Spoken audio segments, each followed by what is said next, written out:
John Reed is the president and CEO of Cradle-to-Career, and he's helping improving education for all students in South Carolina.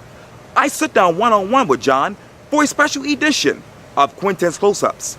And be sure to download the free Quintin's Close-Ups app in your Apple or Google Play stores, or listen to this interview later on the free iHeartRadio app. John Reed, it's so good to meet you. And you, Quintin. Oh, I appreciate this greatly. Me too. Yes, sir. Glad to hear that. So we're sitting here on the eve of the Charleston Forum, which will take place tomorrow night at the Charleston Music Hall. Where are your dots right now when you think of that forum in recent history? Well, the recent history of Charleston, or the not so recent history of Charleston, plays heavily on the work that we do, and our work is all about education attainment for kids in this region. So tomorrow night is an awesome opportunity to engage with some other very smart people on the subject of education and to learn from each other and maybe provide an education to the audience about what's really going on here and what we can all do about it. What is the state of education in your mind? Because you're the president and CEO of the Cradle-to-Career. That's right.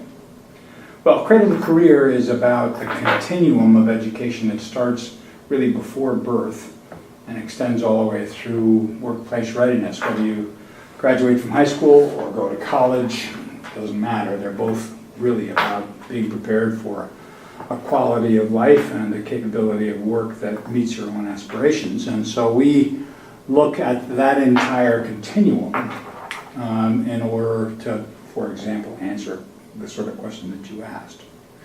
And what we see here is the best and the worst of about everything in public education. We have some excellent schools here. We have some very dedicated teachers and educators, administrators, superintendents who are exerting practically heroic efforts to educate children. And we have very clearly a failed system when it comes to the opportunities that are afforded kids of color, kids from poverty, in terms of securing the education that they're entitled to. And so if we have a failed system from kindergarten through 12th grade, we have a space that's virtually systems-less, devoid of many of the supports that kids need between the ages of 0 and 5. And you talk about support. Let me take you to the Post-Courier. Obviously, you praised Charleston County School Superintendent Dr. Drita Postaway and the Board of Trustees for a recently approved, quote, down payment in support of equity. Where are we with this discussion about equity in your mind?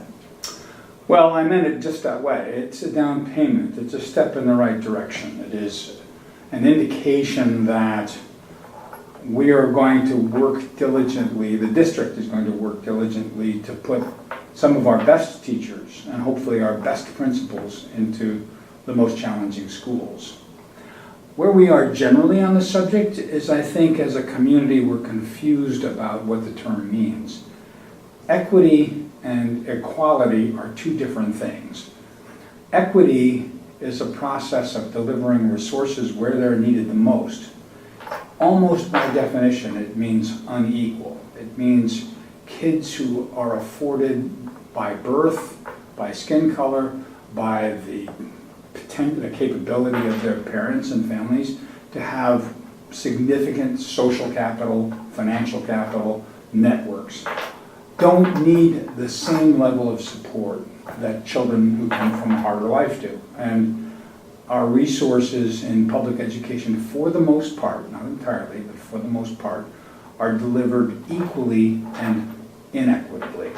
And you talk about finances and resources. Let me take you to some headline news about your particular company. And it reads this from WCPD. Tri-County Cradle-to-Career receives $40,000 grant to focus on the FAFSA, which is obviously student aid and whatnot. What is the future of student aid in your mind?